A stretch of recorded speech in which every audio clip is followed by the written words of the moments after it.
The dynamic learner learns by doing. This kid can tear up an iron wedge.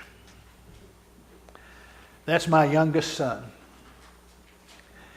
If you gave him a toy for Christmas that made a sound, by the evening he would have it apart to see why it made that sound and why it didn't make that sound anymore after he had torn it up. Must try it out. See how it works. Doesn't have all the answers. Most inventors are dynamic learners. They'll find 100 things that won't work before they find the one thing that will work. The dynamic learner is the educational director who will say, when the elders say, is anybody else doing this? He'll say, I don't know. Do you think it'll work? It might. I think it will. I think we ought to try it. Now, you don't know anybody like that. He uses all of his senses. He's not related to one way of learning. He exercises all of his senses. He is frequently a discipline problem. And yes, I was.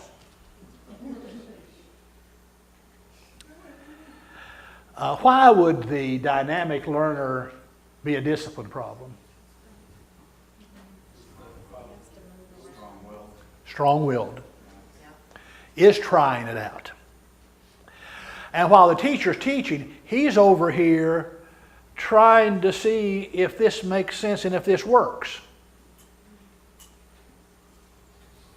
And he may be disengaged. Very creative. This is the guy who will invent the light bulb. Now, how many dynamic learners do we have? Okay.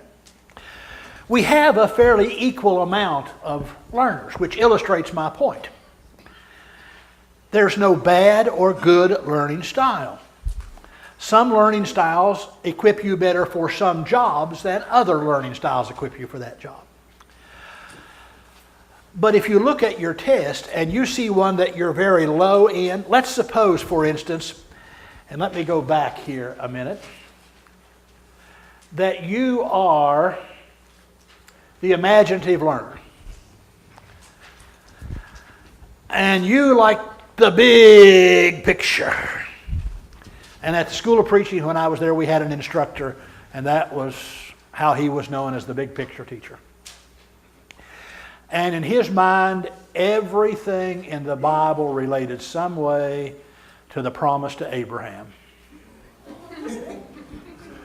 Somehow to Genesis 12, it all related. And I would get his evaluations at the end of the term. As Dean of Academics, I got all of that stuff. And so I would get an evaluation that said, I